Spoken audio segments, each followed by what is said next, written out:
Hello বন্ধুরা, আসসালামু আলাইকুম। আশা করি আল্লাহর রহমতে সবাই ভালো আছেন। আপনাদের দোয়ায় আমিও ভালো আছি। আজকে চলুন আপনাদেরকে দেখাচ্ছি বুড়িগঙ্গা এবং তুরাগ নদীর মোহনা কিভাবে কোথায় একসাথে হয়েছে আমি আপনাদেরকে দেখানোর চেষ্টা করতেছি। আমি এখন যে অংশে দাঁড়িয়ে আছি সেটি হচ্ছে বুড়িগঙ্গা নদী। এর ডান পাশে হচ্ছে আপনার তুরাগ নদী। তো তুরাগ নদীটা আমি একটু পরে দেখাচ্ছি। বুড়িগঙ্গা নদীর এই ঘাটে আমি যেই পাশে দাঁড়িয়ে আছি সেটা হচ্ছে গাবতলী অংশ। তো এটাকে গাবতলী ঘাট বলা হয়। তাই আমি আপনাদেরকে এখন গাবতলী ঘাটে দাঁড়িয়ে যতটুকু সম্ভব হচ্ছে বুড়িগঙ্গা নদীর অংশটা দেখানোর চেষ্টা করতেছি। আর ওই যে দেখুন আমিনবাজার সেতু, এটা ঢাকার সাথে সংযোগ সেতু। তো এই সেতুর নিচের এই অংশটা হচ্ছে বুড়িগঙ্গা নদী।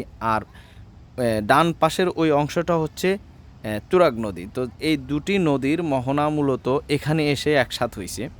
এটা হয়তো অনেকে জানেন না। তো এই জিনিসটা আসলে আমি আপনাদেরকে জানাতে পেরে আমার কাছে খুব ভালো লাগতেছে। আর আমি একটু নদী প্রিয় মানুষ, আমার নদী দেখলে ভালো লাগে। যখন আমার মন খারাপ হয় তখন আমি নদীর পাড়ে চলে আসি। আর যখন যখন এখানে আসছি তো আমি চিন্তা করলাম যে ক্যামেরা বন্দি করি, আপনাদের সাথে শেয়ার করা যাক ভিডিওটা। আর এই ঘাটে আপনার বিভিন্ন চট্টগ্রাম বা খুলনা থেকে ছোট ছোট রাইটার জাহাজগুলোতে আপনার কয়লা আসে, সিমেন্ট আসে, তারপরে আপনার বালি আসে। এই ঘাটটাতে প্রচুর আমদানি রপ্তানি হয়, যেটা আমি আপনাদেরকে কিছুটা দেখানোর চেষ্টা করতেছি। এই যে দেখুন, ওই যে জাহাজগুলোতে মাল এখন বোঝাই করা আছে, হয়তো রাত্রে বা সন্ধ্যার সময় এটা আনলোড করবে ক্রেনের মাধ্যমে। আর আমি আপনাদেরকে ধীরে ধীরে দেখানোর চেষ্টা করতেছি। এই অংশটাতে নৌকা একটু কম চলে, তো যার কারণে এই অংশে নৌকা বেশি একটা নাই। বুড়িগঙ্গার পুরনো ঢাকার অংশে প্রচুর পরিমাণ নৌকা আছে। ওখানে থাকলে নৌকার খেলা, নৌকার মেলা। এই পাশে এতটা নৌকা নাই, কারণ এই পাশে মানুষ কম। এটা হচ্ছে গাবতলী আর আমিন বাজারের মাঝখানে অংশটা আর কি। তো আমি ওখানে দাঁড়িয়ে আছি। মূলত আমি ওখানে যাওয়ার পথে, আমি কাজে যাওয়ার পথে ভিডিওটা সংরক্ষণ করছি আপনাদের মাঝে শেয়ার করার জন্য। আমি আপনাদেরকে দেখানোর চেষ্টা করতেছি। ওই যে দেখুন আমিন বাজার সেতুর উপরের অংশ, এর একটু সামনে হচ্ছে Gabtoli bus terminal. Gabtoli bus terminal উত্তর অঞ্চল মানুষ বেশি চলাফেরা করে, প্রায় 27 থেকে 28 জেলার মানুষ চলাফেরা করে। গাবতলী টার্মিনালটা ওই অঞ্চলের মানুষ বেশি চিনবে। আর দক্ষিণ অঞ্চল, পূর্ব অঞ্চলের মানুষ এই দিক থেকে চলাফেরা কম করে।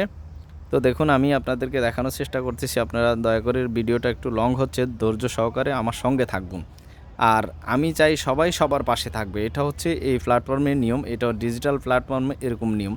আচ্ছা ঠিক আছে, চলুন আমি আপনাদেরকে একটু দেখানোর চেষ্টা করি সামনের দিকে। আমি ব্রিজটার নিচে যাওয়ার পরে আমি আপনাদেরকে একটু তুরাগ নদীটা দেখানোর চেষ্টা করতেছি। সঙ্গে থাকুন, আমি এগিয়ে যাচ্ছি, আপনাদেরকে একটু দেখানোর চেষ্টা করতেছি। অনুগ্রহ করে সঙ্গে থাকবেন।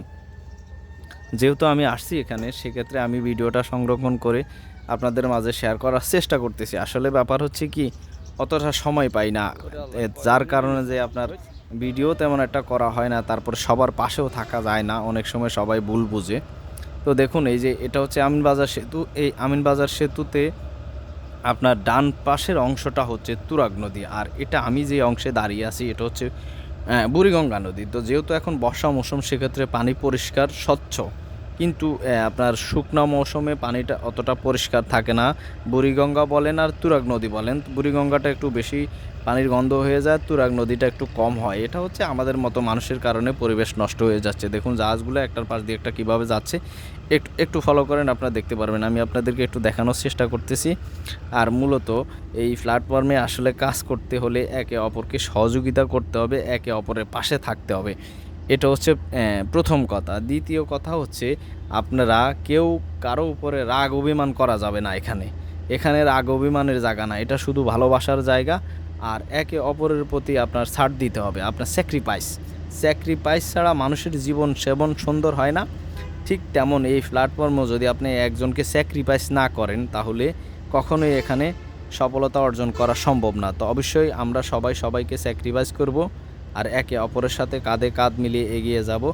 ধন্যবাদ সবাইকে এতক্ষণ সাথে থাকার জন্য। আসসালামু আলাইকুম, দেখতে থাকুন।